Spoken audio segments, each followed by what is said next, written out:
I never thought my love for midnight snacks would lead me into a nightmare that still haunts me to this day. My name is Jessica, and I'm a night shift nurse at the local hospital. Working from 7 p.m. to 7 a.m. means my eating schedule is completely backwards from everyone else's. While most people are having dinner, I'm just waking up, and when I finally get hungry for a real meal, it's usually around 2 or 3 in the morning. That's how I discovered the 24-hour Walmart near the hospital. It became my salvation during those long shifts. During my lunch break, I'd drive the 10 minutes to grab fresh salads, sandwiches, or whatever looked good in their deli section.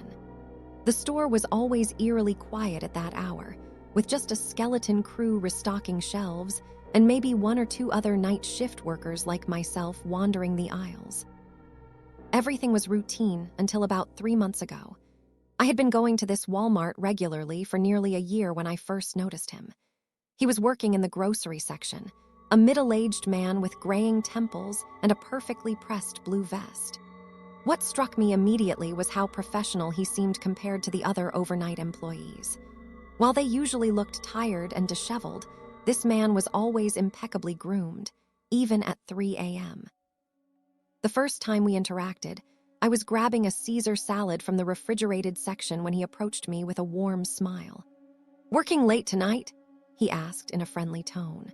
I explained that I was on my lunch break from the hospital, and he seemed genuinely interested.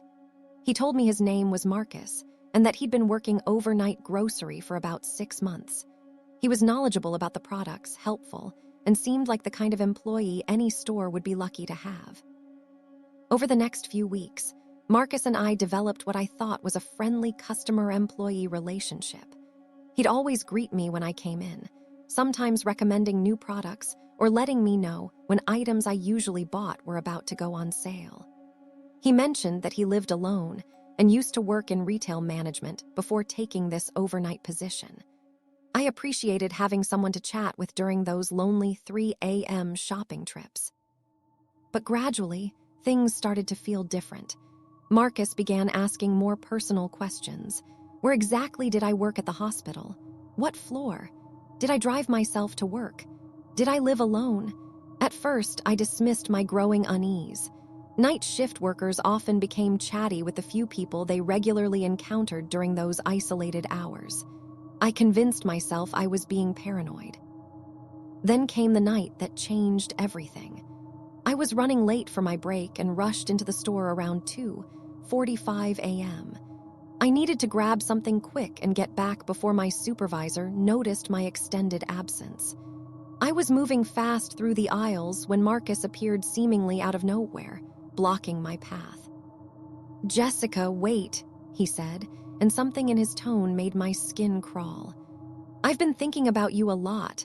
I know this might sound forward, but would you like to grab coffee sometime, when we're both off work?" I politely declined, explaining that I didn't mix my personal life with casual acquaintances from my shopping routine. His face changed instantly. The warm, professional smile vanished, replaced by something cold and calculating. "That's unfortunate," he said quietly. "I really think we could be good together.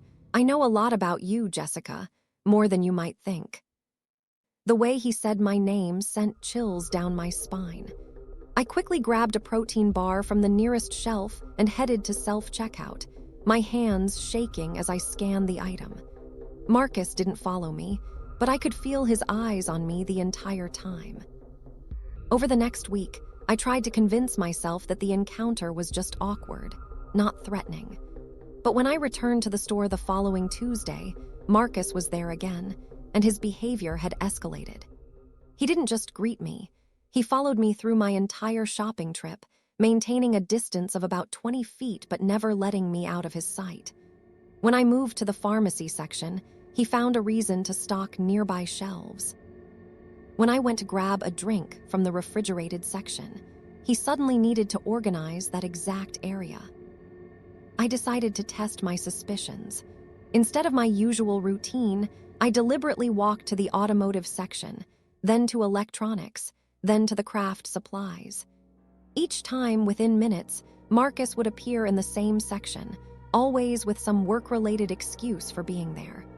My heart was pounding as I realized the extent of his surveillance. That night, I filed a complaint with the night manager, a tired-looking woman named Patricia who seemed more annoyed than concerned. She assured me she'd speak with Marcus about maintaining appropriate boundaries with customers. I left feeling somewhat relieved, but still uneasy. 3 days later, I returned to the store, hoping the situation had been resolved. Marcus was nowhere to be seen, and I began to relax as I went about my shopping. But as I was leaving the store around 3:20 a.m., I noticed a car following me out of the parking lot. In my rearview mirror, I could see it was a dark sedan, staying exactly 2 car lengths behind me. My route back to the hospital involved several turns through a mostly residential area. The car followed every single turn. When I pulled into the hospital parking garage, the sedan stopped at the entrance but didn't follow me in. My hands were shaking as I badged into the building, and I spent the rest of my shift looking over my shoulder. The next day, I called the Walmart and asked to speak with Patricia about my complaint. What she told me made my blood run cold.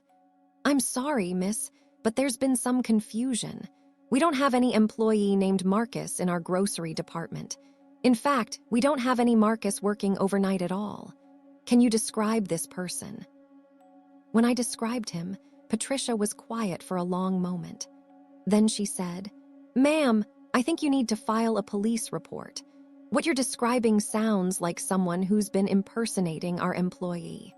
We've had reports of a man matching that description hanging around the store at night, but we assumed he was just a customer with insomnia." I learned that Marcus had somehow obtained an authentic-looking Walmart vest and name tag. He'd been spending hours in the store each night, positioning himself as an employee to gain trust and access to unsuspecting customers. The police investigation revealed he'd been doing this at multiple 24-hour locations across the city. The most terrifying part came when they caught him 2 weeks later. In his car, they found a notebook with detailed information about several women, including me. He knew my full name, my work schedule, my license plate number, and my home address. He'd been planning something, and I'd been his primary target. I never found out what Marcus's real name was or what exactly he'd intended to do. The case was still pending when I moved to a different city 6 months later. I couldn't handle the thought that he might be released on bail and come looking for me. Now, whenever I work night shifts, I pack meals from home. I've never set foot in another 24-hour store alone, and I probably never will. Sometimes I wonder how many other helpful employees in late-night establishments are actually predators in disguise, waiting for the perfect moment to strike. The scariest part isn't what happened to me.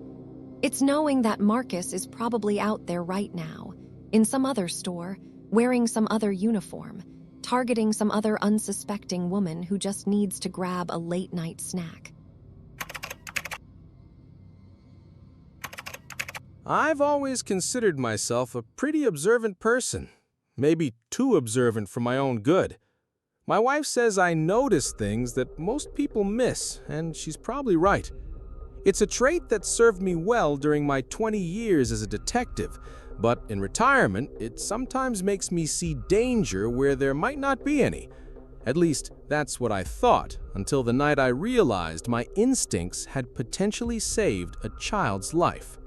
It was a Thursday evening in late October, around 8:30 p.m. I was at the Walmart near my house doing the weekly grocery shopping that my wife usually handles.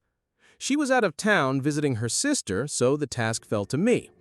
I'm not great at shopping efficiently, so I was taking my time, checking items off the list she'd left me and trying to find everything in the massive store. I was in the toy section looking for a birthday gift from my grandson when I first noticed them.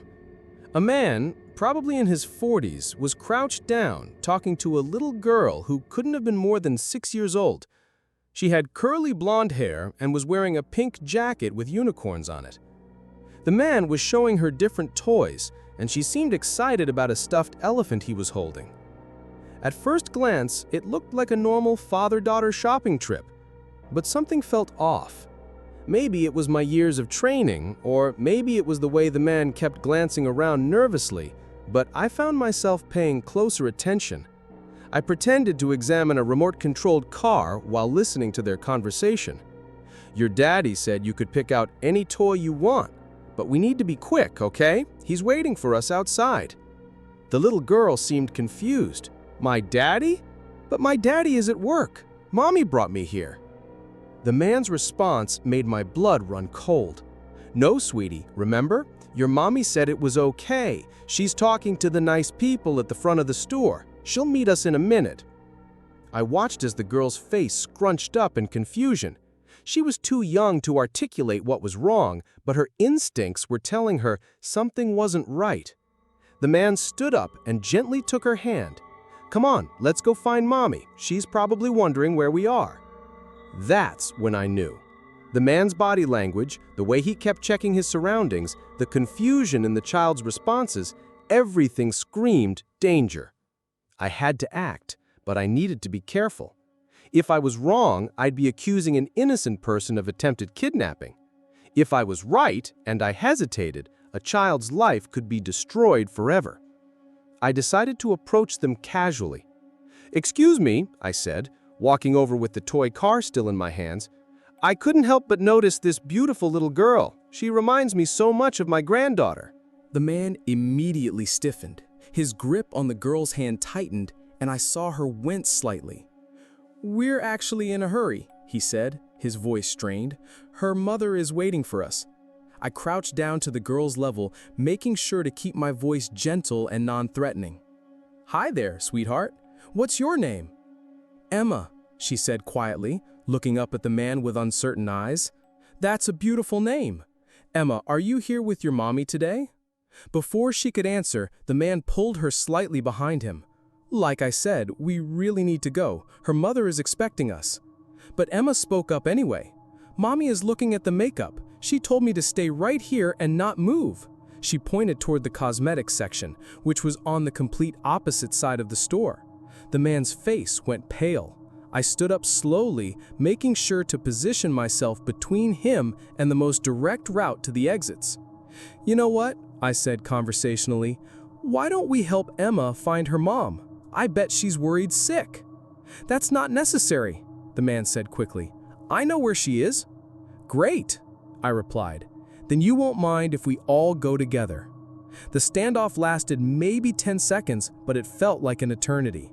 The man was calculating his options, and I could see the exact moment he realized his plan had failed.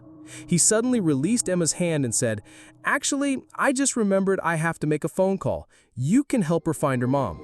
He turned and walked quickly toward the electronics section. I immediately took Emma's hand and we headed toward the cosmetics area, but not before I pulled out my phone and called 911. I gave them a description of the man and told them to send units to the Walmart immediately. We found Emma's mother, Sarah, in the cosmetics section, frantically looking through the shelves. The moment she saw us, she dropped her shopping basket and ran over, tears streaming down her face. She'd been searching for Emma for almost 15 minutes and was about to ask customer service to help her look. When I explained what had happened, Sarah's face went white. She picked up Emma and held her tight while I gave my statement to the police officers who arrived within minutes. Unfortunately, the man had disappeared. The security cameras showed him leaving through the garden center exit, which was unmanned at that hour. The investigation revealed that this wasn't an isolated incident. The man had been using the same method at several different stores across 3 counties. He would observe families shopping, wait for children to wander away from their parents, then approach them claiming to be helping them find their family. Store employees recognized his description, but had assumed he was just a customer. He never actually succeeded in leaving with a child before, but police believe I'd interrupted what would have been his first successful abduction. They never caught him. Despite security footage and witness descriptions, he seemed to vanish completely. The detective assigned to the case told me that predators like this often work for months or even years, studying their hunting grounds and perfecting their methods before making their move. What haunts me most isn't what happened, but what could have happened if I'd minded my own business, if I'd dismissed my instincts as paranoia, if I'd convinced myself that I was just an overly suspicious old cop seeing danger when none existed. Emma would have walked out of that store with a stranger, and her mother would have spent the rest of her life wondering what happened to her daughter. Since that night, I've made it a point to be even more observant when I'm out in public. I watch for children who seem separated from their parents, for adults who are paying too much attention to kids who aren't theirs, for any situation that just doesn't feel right. My wife says I'm being hyper-vigilant, but I'd rather be wrong 100 times than miss the one time when my suspicions could save a life. I still shop at that Walmart sometimes, though I prefer to go during daylight hours now. Every time I pass the toy section, I think about Emma and wonder how she's doing. I hope she doesn't remember much about that night, but I also hope that somewhere in the back of her mind, she remembers that sometimes strangers can be dangerous, even when they seem helpful. The store installed additional security cameras after the incident and changed their policy about unaccompanied children. It's a small comfort, but I know that determined predators will always find new hunting grounds and new methods. I've learned that evil often wears a friendly face and a helpful demeanor. It counts on our politeness, our reluctance to make a scene, our assumption that surely nothing bad could happen in such a public place. But sometimes, the most dangerous monsters are the ones who look exactly like the people we're supposed to trust. I've always been a night owl. Even as a kid, I'd stay up reading under the covers with a flashlight long after my parents thought I was asleep. As an adult, that habit never really changed. I work as a freelance graphic designer, which means I can set my own hours, and I've naturally gravitated towards working late into the night when the world is quiet and my creativity flows best. This lifestyle means I often find myself needing things at odd hours. Groceries, supplies, random items that I suddenly realize I'm out of at 1 a.m. That's how I became a regular at the 24-hour Walmart about 15 minutes from my apartment. I'd go there maybe twice a week, usually between midnight and 3 a.m., when the store was practically empty except for the overnight crew. I'd been shopping there for about 8 months when I first noticed something strange. It was around 2:15 a.m. on a Tuesday, and I was in the electronics section looking at phone chargers. The store was dead quiet except for the constant hum of the refrigeration units and the occasional squeak of a cartwheel from one of the stockers. That's when I heard the footsteps. Not the normal footsteps of employees going about their work, but deliberate, measured steps that seemed to be mirroring mine. When I moved to the next aisle, the footsteps moved too. When I stopped, they stopped. I told myself I was being paranoid, but my skin was starting to crawl. I decided to test my suspicions. I walked to the far end of the store, to the automotive section, where no one had any reason to be at that hour. The footsteps followed. I could hear them clearly now, maintaining a distance of maybe 30 feet, always stopping when I stopped, always moving when I moved. My heart was racing as I tried to catch a glimpse of whoever was following me. I pretended to examine motor oil while slowly turning to look down the main aisle.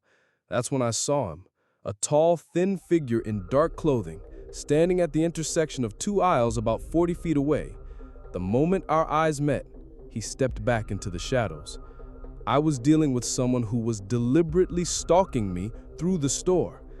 I tried to rationalize it. Maybe it was just another insomniac customer who happened to be shopping in the same areas as me. Maybe it was an employee who was suspicious of me for some reason.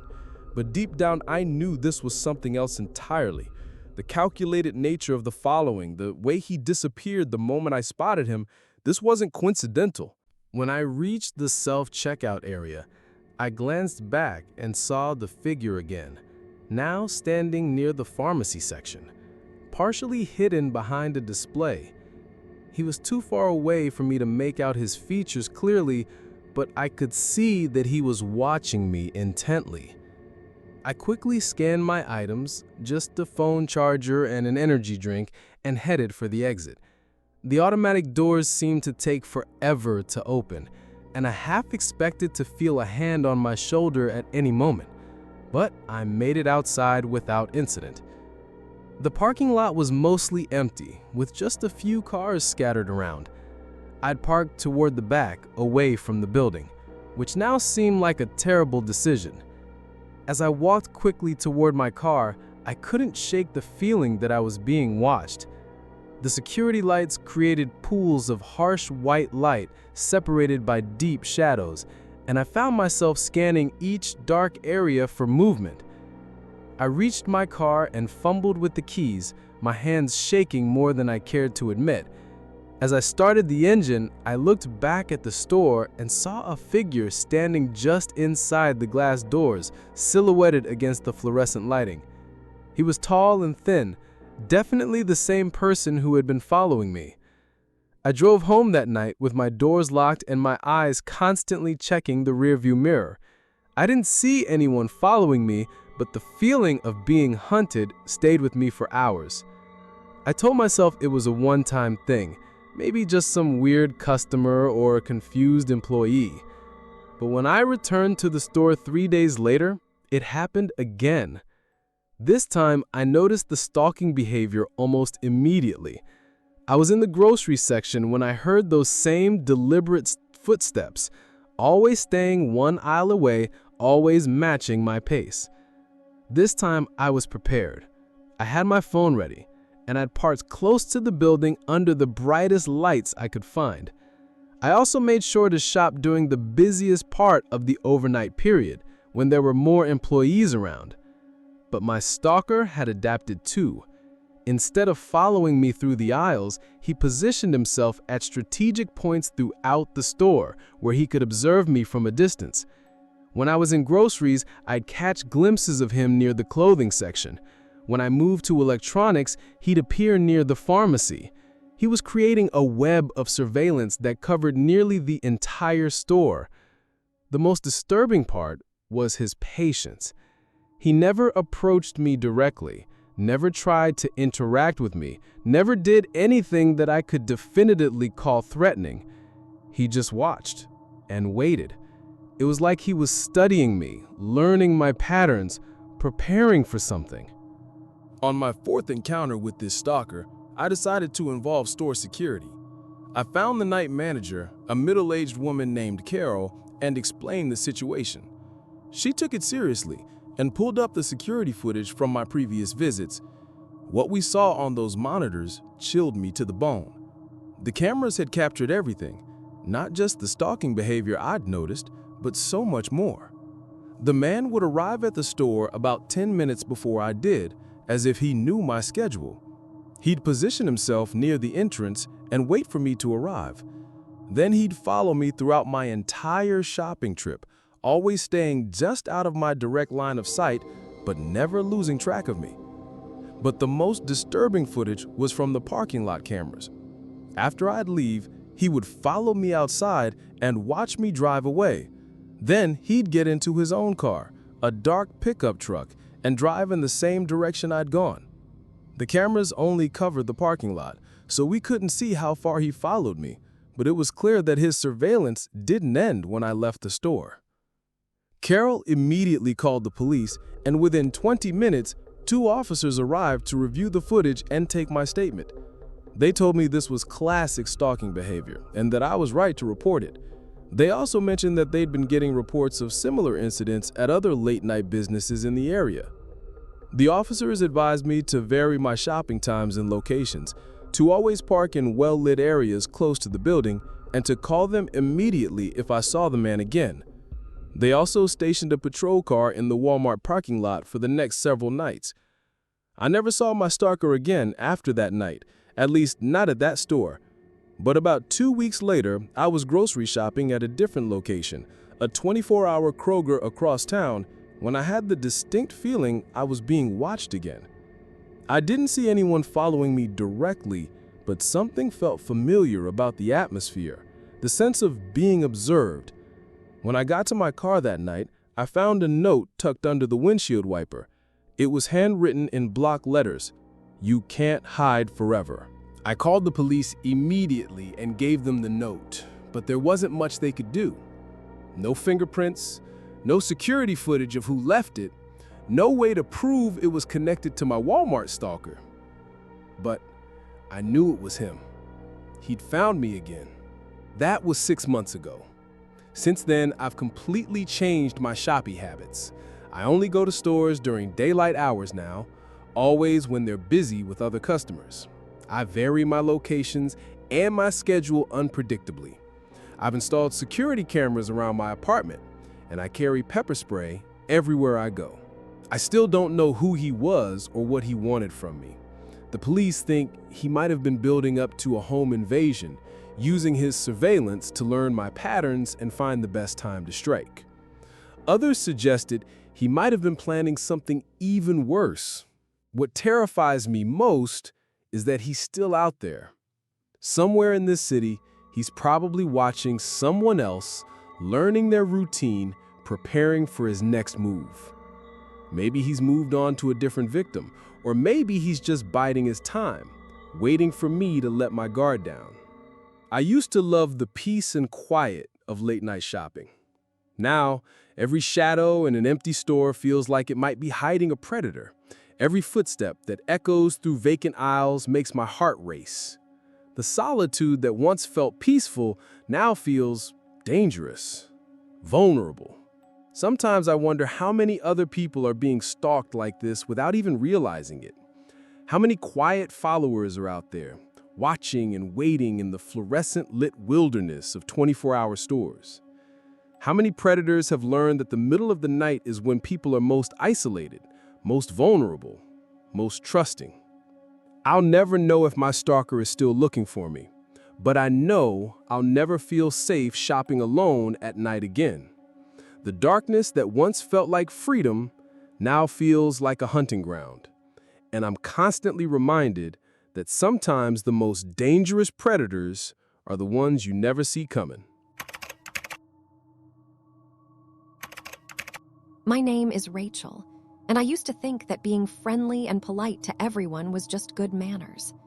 My parents raised me to always be courteous, to give people the benefit of the doubt, and to never judge someone based on first impressions. It's a philosophy that served me well throughout my life, until it almost became my downfall at the hands of a man whose obsession with me nearly destroyed my sense of security forever. I'm a kindergarten teacher, which means I'm used to dealing with people who don't always understand boundaries.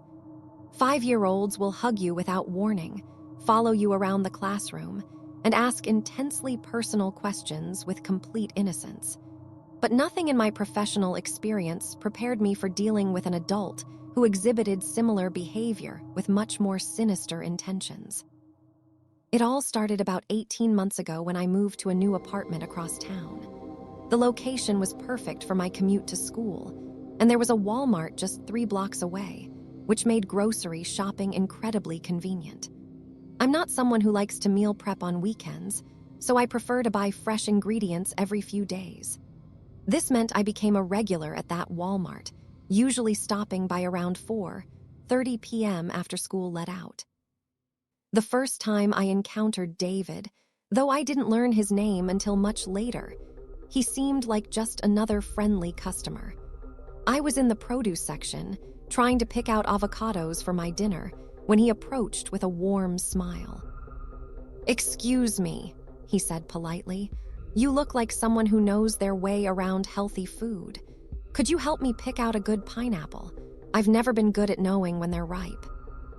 He was probably in his early 40s, average height with thinning brown hair and wire-rimmed glasses. He wore a button-down shirt and khakis, looking like someone who might work in an office or maybe teach at a local college. Everything about him seemed harmless and normal, so I was happy to help. I showed him how to check for ripeness by smelling the bottom of the pineapple and looking for the right color. He was appreciative and mentioned that he was trying to eat healthier after a recent doctor's visit. We chatted for maybe 3 minutes about nutrition and cooking, and then he thanked me and we went our separate ways.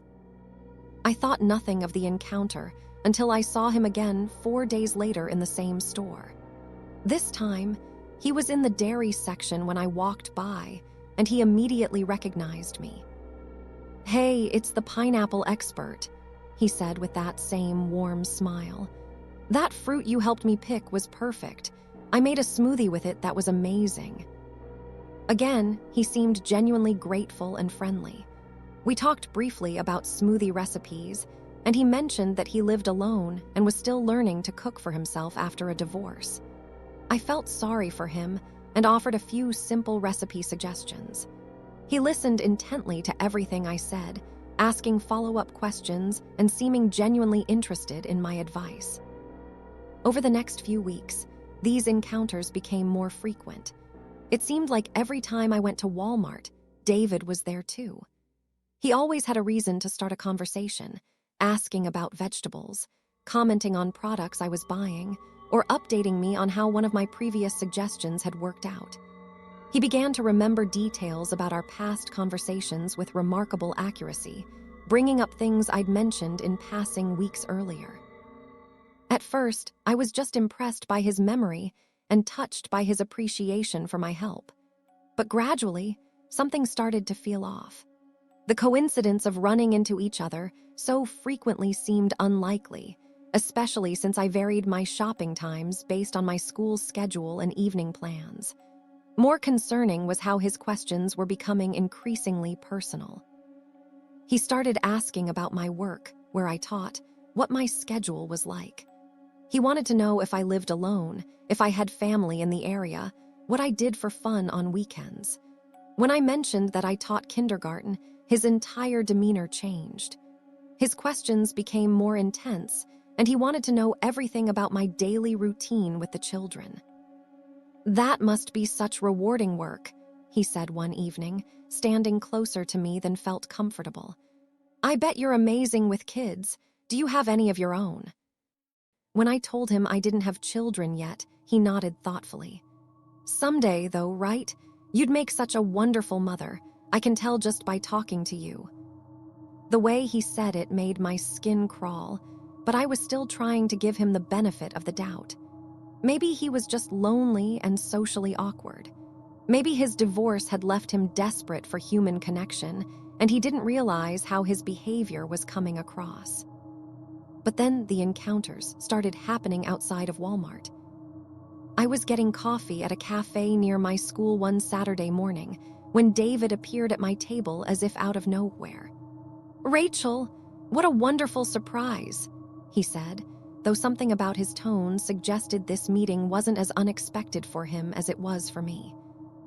He asked if he could join me, and before I could politely decline, he was already sitting down. He knew the cafe served excellent breakfast sandwiches, he said, even though I'd never mentioned this place to him. He also somehow knew that I usually came here on Saturday mornings, which was definitely something I'd never shared.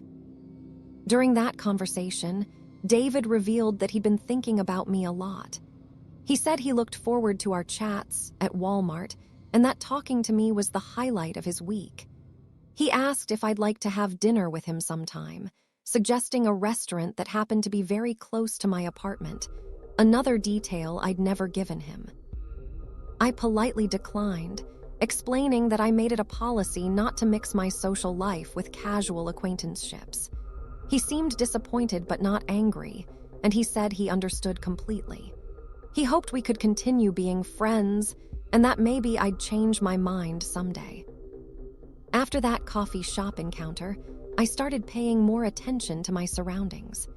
I began noticing David in places where our paths shouldn't have crossed. He was at the grocery store across from my school on a Tuesday afternoon. He was browsing in the bookstore at the mall where I'd gone to buy a birthday gift for my sister. He was walking his dog, a dog I'd never seen him mention before in the park where I occasionally jogged on weekends. Each time, he acted surprised to see me and made conversation as if these were chance encounters. But the frequency was becoming impossible to ignore. Either David had the most incredible luck in the world, or he was deliberately seeking me out. The situation reached a breaking point about 3 months after our first meeting. I was leaving my apartment to meet some friends for dinner when I found David standing by the mailboxes in my building's lobby. He claimed he was visiting a friend who lived in the complex, but he couldn't seem to remember which apartment number when I asked. "Actually," he said, "I was hoping I might run into you. I brought you something." He handed me a wrapped package, a cookbook focused on healthy smoothie recipes. Inside the front cover, he'd written a long inscription about how much our friendship meant to him and how he thought about our conversations every day. The inscription was written in careful, deliberate handwriting and filled the entire first page. That's when I realized that what I had interpreted as harmless friendliness was actually calculated obsession.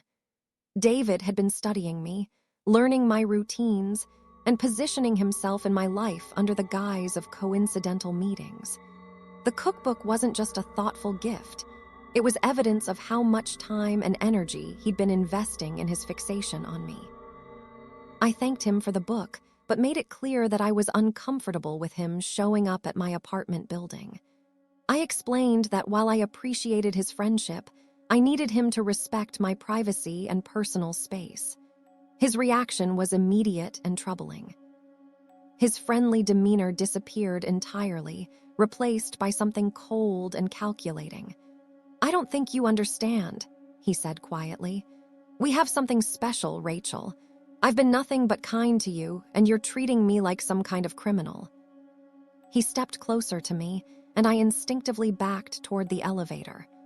"I know everything about you," he continued. "Your schedule, your routines, the places you go, the people you see. I've been watching over you, protecting you, and this is how you repay me." I managed to get into the elevator and close the doors, but not before I saw the look in his eyes. It wasn't hurt or disappointment. It was rage mixed with a sense of ownership that terrified me to my core. That night, I called the police and filed a report. I gave them the cookbook as evidence and explained the pattern of stalking behavior I'd been experiencing. The officer who took my statement was sympathetic, but explained that until David made specific threats or violated a restraining order, there wasn't much they could do beyond documenting the incidents. I never saw David at Walmart again after that night, but for months afterward, I would catch glimpses of someone who looked like him in my peripheral vision. A figure across the street from my school. A man sitting alone in a restaurant where I was having lunch with friends. Someone walking a dog in my neighborhood at odd hours. I couldn't be sure it was him, and that uncertainty was almost worse than knowing for certain that I was being stalked. I changed my routines, varied my schedules, and started shopping at different stores. I even considered moving to a different apartment, but I refused to let David's obsession drive me from my home. The incident taught me that predators often hide behind masks of friendliness and politeness.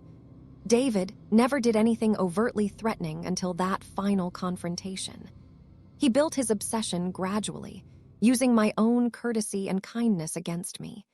He weaponized normal social interactions to gather information and create a false sense of intimacy. I still teach kindergarten, and I still try to be kind to everyone I meet. But I've learned to trust my instincts when something feels wrong, even if I can't articulate exactly what it is. I've learned that it's okay to be rude to someone who makes you uncomfortable, even if they haven't technically done anything wrong. Most importantly, I've learned that some people view kindness not as a gift to be appreciated, but as a weakness to be exploited. The scariest predators aren't the obviously dangerous ones. They're the ones who look like everyone else, who seem helpful and harmless, who know exactly how to use your own good nature to get close enough to hurt you. I hope David has moved on and found something else to obsess over. But sometimes, late at night when I'm locking my apartment door or walking to my car after dark, I still wonder if somewhere out there, someone is watching me with that same unsettling smile, waiting for the perfect moment to re-enter my life.